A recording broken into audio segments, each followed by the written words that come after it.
suis là pour vous parler d'un programme de recherche ouverte et collaborative qui a démarré il y a quelques temps maintenant et qui démarre dans un contexte un petit peu particulier.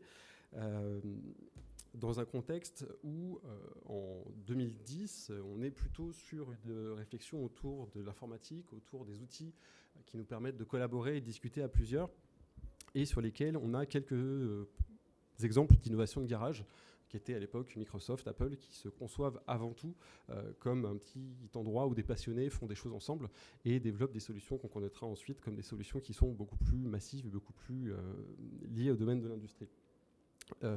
Un des autres exemples qui nous agite un petit peu à cette période, c'est celui de l'impression 3D. Encore une fois, ce sont plutôt des exemples d'espaces qui sont des espaces d'innovation dans lesquels les gens vont essayer de réfléchir sur comment est-ce qu'on peut partager des outils ensemble. Et l'impression 3D fait partie de ces choses dont on entend parler un petit peu partout aujourd'hui et qui à l'époque étaient conçues plutôt dans des garages entre personnes un peu passionnées.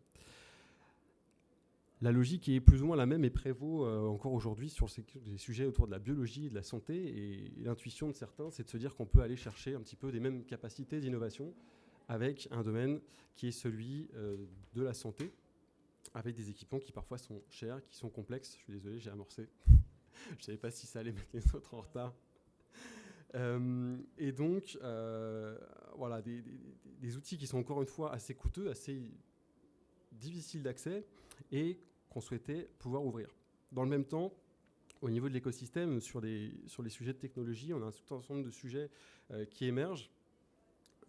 Vous avez des personnes qui réimpriment des prothèses, des personnes qui travaillent sur la viande de synthèse, des gens qui travaillent sur des matériaux qu'on est capable de modifier, qui sont capables de se réassembler, donc des principes qui paraissent un petit peu complexes, des façons de réimprimer des morceaux d'organes avec des cellules souches, voire des sujets qui touchent un petit peu au design, avec des matériaux semi-poreux, là, comme du bois qui est assemblé d'une certaine manière, c'est l'image de droite, sur lesquels on va pouvoir avoir une capacité de contrôle sur l'hygrométrie, sur des matériaux qui sont assez fins. Tout ça, ce sont des choses qui s'inventent, je dirais, dans la sphère un peu industrielle classique, mais qui sont des sujets qui sont réappropriés dans des espaces de travail en commun, d'innovation, appelons-les des hackerspaces, puisque c'est en partie le nom qu'ils ont pris pendant un temps, et sur lesquels des gens essaient de se dire qu'on peut faire ensemble sur des sujets qui, comme on le voit, portent un peu à questionnement et à réflexion, y compris du point de vue de l'éthique. On a donc des gens qui se regroupent dans des garages, qui réfléchissent à comment on fait de la biologie. Pour certains, ils sont déjà techniciens, chercheurs. Et une des manières de se dire qu'on va travailler ensemble, c'est de réfléchir à la manière dont on a envie de ne pas faire certaines choses aussi ensemble. D'où l'émergence d'un code d'éthique en 2011, aussi bien aux États-Unis qu'en Europe, avec tout un tas de principes de responsabilité qui sont émis par des communautés qui sont des communautés citoyennes ouvertes et qui sont souvent indirectement liées au monde de la recherche, mais qui sont surtout individuelles. Donc on va également avoir tout un tas de réflexions sur les espaces dans lesquels vont pouvoir s'opérer ces travaux en commun, notamment la structure physique du laboratoire. C'est-à-dire que ça prévient un petit peu de tout ce qui va se passer par la suite. Ces espaces physiques de laboratoire, ils sont difficiles à monter, puisqu'évidemment, un laboratoire, ça coûte cher, et que pour avoir accès à des équipements, il faut un investissement initial assez colossal. Donc, plusieurs espaces réfléchissent à récupérer les équipements, des matériaux, à reconstruire par eux-mêmes des équipements et des outils de recherche. Donc là, ce que vous voyez, c'est une des campagnes de récupération d'un site qui s'appelle La Paillasse, un laboratoire de recherche ouvert qui a été monté sur Paris, dont j'ai le plaisir d'avoir été cofondateur, qui n'existe plus sur ce site-là, mais sur lesquels vous allez voir qu'un certain nombre de principes et tissus qui sont amont à celui qui arrive dans ce que je vais vous présenter ensuite comme le projet d'Epidemium. Donc on retrouve là des communautés assez transversales, ouvertes, des scientifiques, des chercheurs, des électroniciens, des gens qui sont du domaine du design, du domaine de l'art, et l'idée c'est de faire collaborer tout ce monde-là sur des sujets scientifiques et de recherche, avec au départ une infrastructure que vous voyez assez légère comme le squat dans lequel on a commencé, puis par la suite un espace un peu plus central dans le cœur de Paris, 850 m²,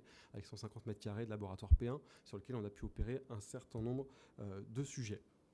L'objectif de ces espaces, c'est d'être transversaux, donc à la fois des espaces de travail, de jeux, de loisirs, et aussi des espaces dans lesquels on peut se rencontrer autour de conférences, autour d'ateliers qui ne sont pas tous seulement centrés sur la science, mais sur des sujets qui sont très ouverts. La cartographie collaborative, des gens qui travaillent sur la danse, des gens qui travaillent sur d'autres manières d'apprécier la façon dont on pense le vivant. C'est vraiment des choses qui sont assez vastes et sur lesquelles, là je vous montre des projets qui sont liés à la Paillasse, mais il en existe d'autres dans le monde aussi, des biohackerspace, la plupart se sont montés dans les années 2010, des gens qui travaillent vraiment à produire des choses comme des outils de recherche ouverts qui jusque-là étaient encore une fois assez coûteux. Donc, dans ce cadre de ce programme, on a 256 projets qui ont été accompagnés, que ce soit des associations, que ce soit des entreprises ou que ce soit d'autres projets un peu transversaux sur des sujets que j'ai déjà un petit peu évoqués, le spatial, l'océan, le sujet de neurosciences, et qui vont commencer à structurer, je dirais, une relation différente avec des partenaires qui jusque-là percevaient le grand public comme étant un acteur sympathique, mais avec lequel il n'y avait pas forcément d'expertise, avec lesquels travailler. Et la transition, elle se fait avec des acteurs qui ne sont pas tout à fait insignifiants. On a pu travailler avec la NASA, avec Sony, le département CSL, qui est le département d'innovation de chez Sony, des ONG, bien sûr, et puis d'autres types d'industriels en proposant des projets aussi bien purement artistiques que techniques. Là, vous voyez par exemple un outil qui nous a permis d'aller mieux analyser ce qu'on avait dans les lasagnes. À une époque, on se posait beaucoup de questions pour savoir ce qu'il y avait dedans. Pour faire l'analyse génétique, ça nous permet de le faire à un coût extrêmement bas. On était à quelques euros, avec des outils qui coûtaient quasiment rien, qu'on avait en partie refait. Également à droite, vous voyez une Glovebox. Donc pareil, c'est des outils qui coûtent presque 50 000 euros, qu'on avait refait pour quelques dizaines d'euros, avec, on peut dire, des bouts de ficelle, mais le fonctionnement était suffisant pour que Sony fasse de la qualification d'électronique open source à l'intérieur. Donc il y avait vraiment une standardisation qui était possible, et quelque chose d'un petit peu nouveau, à tel point qu'il y a eu une réflexion qui s'est faite sur, finalement, est-ce qu'on ne peut pas pousser le bouchon encore un cran au-dessus et faire une collaboration de fond avec le milieu de la recherche en allant chercher les publications. Et la rencontre s'est faite avec un acteur que vous connaissez probablement, qui est Roche, avec une discussion ouverte en se disant est-ce qu'on peut faire quelque chose dans ce contexte, des gens qui travaillent dans leur garage sur la biologie et la première pharma au monde. Et on a trouvé qu'il fallait au moins essayer, même si chacun avait des réserves de son côté. Les objectifs du programme d'Epidemium, c'était de travailler sous forme d'un challenge ouvert sur la donnée, avec un certain nombre de problématiques, de visions. La quantité de données était croissante, mais pas encore forcément très disponible. Il y avait des communautés ouvertes qui se montaient, des pratiques autour des licences ouvertes qui étaient en train de se mettre en place déjà, évidemment, mais qui se heurtaient à un certain nombre de contraintes réglementaires sur les sujets santé, et des choses à faire avec tout ça. On espérait, pour avoir travaillé un petit peu sur des sujets similaires, arriver à fédérer au moins un réseau de partenaires, créer quelques ouvertures de données, et d'autres choses sur lesquelles je vais pouvoir revenir après, avec l'objectif central de la publication, ce qui était pour nous une garantie d'arriver à une standardisation de la production de connaissances suffisante pour être intéressante pour la recherche surtout. Donc voilà, je vous en ai tiré 2-3 grands traits. Comment ça a fonctionné sous la forme d'un data challenge. Donc on allait d'abord récupérer les données, on allait ensuite les mettre à disposition des participants, puis travailler dessus pendant un certain temps pour réussir à en faire des choses. Alors pour ça, 3 grands types de partenaires.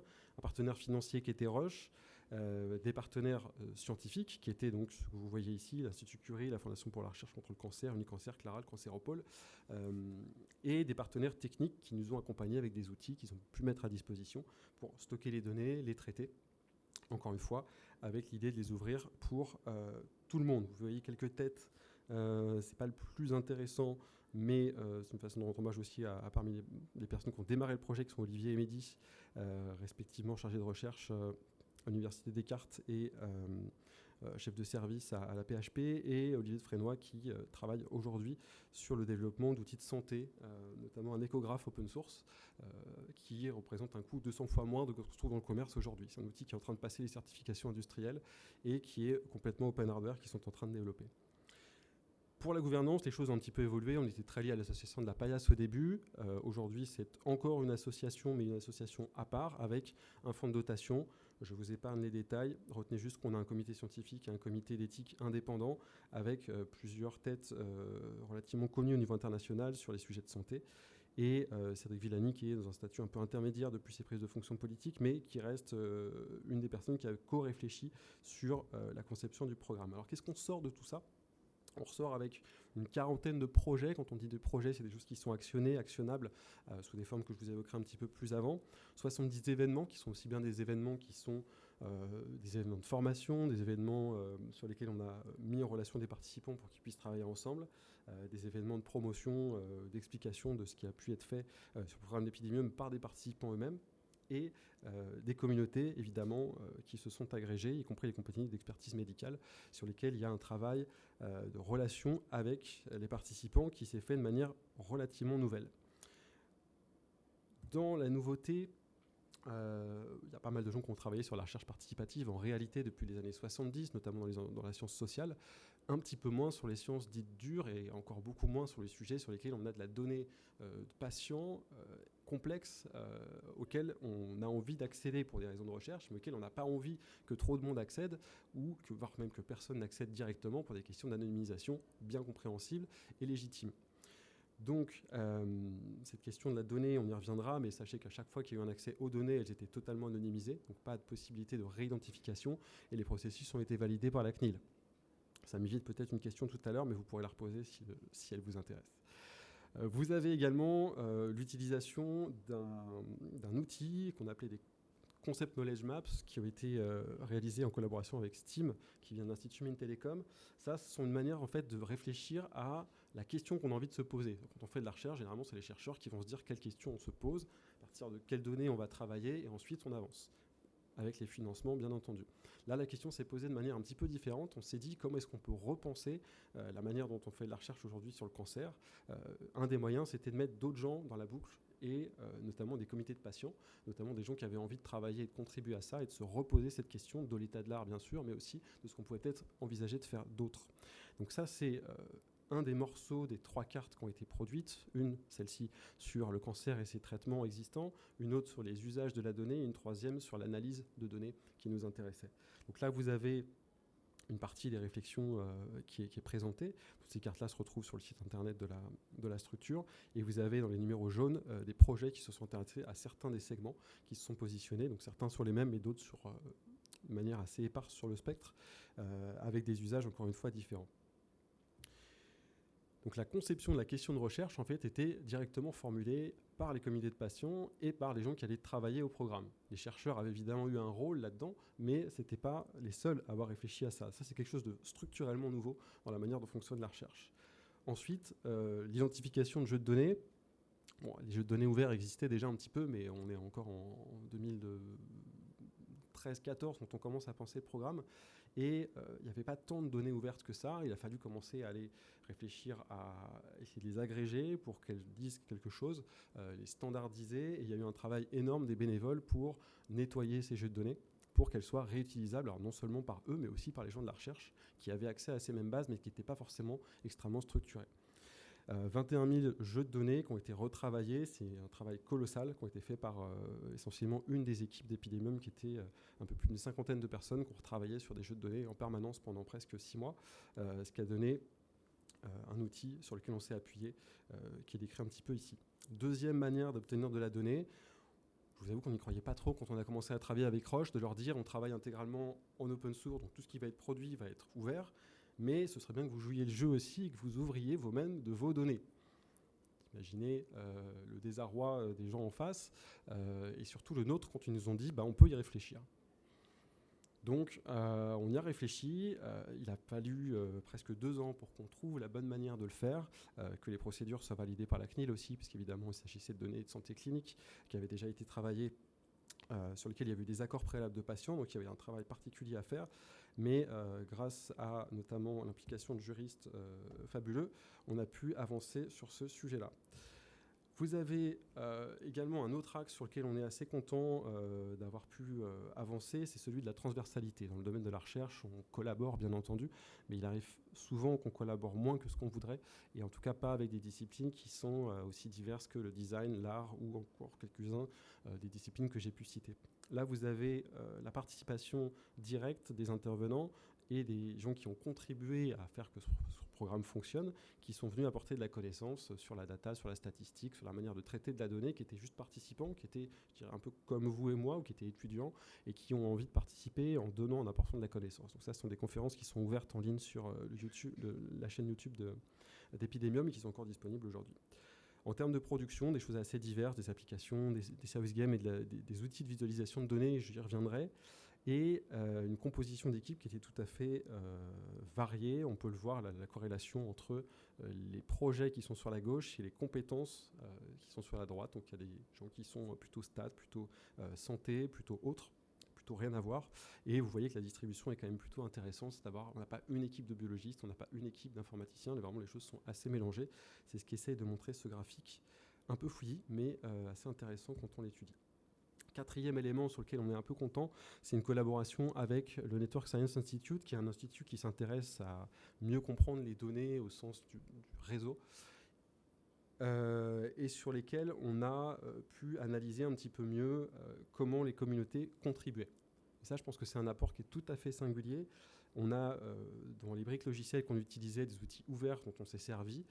On a récupéré de l'information anonymisée, encore une fois, des participants, quel flux d'échanges ils avaient, combien de fois ils échangeaient entre eux, comment est-ce qu'ils documentaient sur les wikis, ce qui nous a permis de dimensionner l'accompagnement du programme. C'est-à-dire qu'on a vu, après plusieurs itérations, qu'une période de 2 semaines entre chaque réunion était ce qui produisait le plus de documentation et ce qui permettait de faire mieux fonctionner, en tout cas, les communautés ensemble.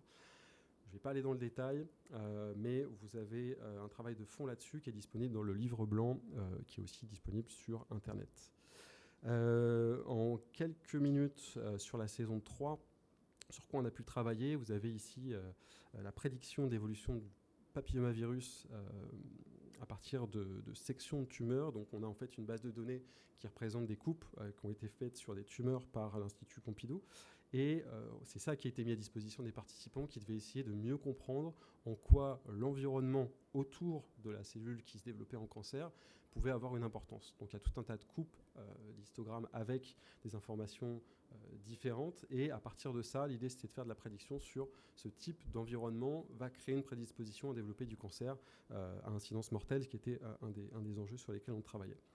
Donc voilà un des sujets concrets. Alors ça peut paraître un peu technique, mais en vrai, on fait aussi tout un travail d'accompagnement sur la question du sujet en lui-même et de la manière dont on peut aller chercher de l'information à partir de jeux de données. C'est aussi un travail d'accompagnement parce que tout le monde peut contribuer. On n'a pas besoin d'être expert pour le faire, donc il y a un travail de formation également. Ça, c'est le sujet qui a gagné. Voilà, ça vous donne juste une petite idée des algos qu'ils ont pu développer pour arriver à mieux saisir et cibler l'environnement. Je ne m'attarde pas dessus. Deuxième gros sujet cette année, c'était donc sur les facteurs de risque et la structuration de l'open data. Vous n'êtes pas sans savoir que la manière dont la donnée ouverte est produite et utilisable est un des sujets centraux. Et on a voulu travailler là-dessus plus particulièrement avec, in fine, la création d'un groupe qui travaille sur la sémantique des données de santé environnement. C'est-à-dire qu'on a besoin encore aujourd'hui de savoir comment on présente les choses pour faire les corrélations entre la pollution de l'air, la pollution de l'eau, des choses qu'on mange et le lien que ça peut avoir sur les sujets de santé. Donc on a travaillé là-dessus avec quelques acteurs, dont le ministère de la Transition écologique, et on a pu co-créer un POC. Ils étaient en train de le faire de l'autre côté, on a pu contribuer sur le Green Data for Health, des gens qui travaillaient justement à mieux agréger de la donnée sur les sujets environnementaux. Voilà un petit peu le genre de choses auxquelles on aboutit quand on fait coopérer des acteurs un peu différents, ce qui leur a fait gagner un temps un peu précieux et à nous la possibilité d'avoir des quantités de données considérables à l'avenir qui sont fédérées, produites par les instituts de recherche de qualité et ouvertes dans les bonnes conditions. Bon, une petite couverture presse, on ne va pas s'y attarder dessus. Ce qui nous intéresse plus, c'est plus les publications et les rapports qui ont pu être produits. Alors tout ça, c'était jusqu'à la saison 3. On était content d'avoir eu des gens qui parlaient de la manière dont on avait fait de la recherche, la méthodologie de recherche, le design de la recherche, qui était un peu différent pour les 4 grandes raisons que je vous ai citées. Mais l'objet principal pour nous, c'était d'arriver à publier sur le sujet même sur lequel on était arrivé. Et c'est là où on en est aujourd'hui, avec normalement 2 publications en journaux de santé qui sont en cours sur la saison 3. Sur notamment le premier programme que je vous ai montré pour la réidentification de l'environnement des cellules tumorales. Pour la partie documentation, ne me croyez pas sur parole, allez voir par vous-même sur ce qui a été fait. Il y a d'autres choses qui sont encore en train d'arriver, mais il y a pas mal de choses qui sont déjà à trouver sur cet outil-là. Et puis, écoutez, il me reste 1 minute pour vous remercier et pour prendre une question, ou 2. On a encore un petit peu... D'accord. Très bien. Et donc on a le temps pour les questions. Ah d'accord. Ok, très bien, ça me va. Avec Fond Nature, ça me parle. Non mais très bien, on est bien. Merci de votre attention et puis...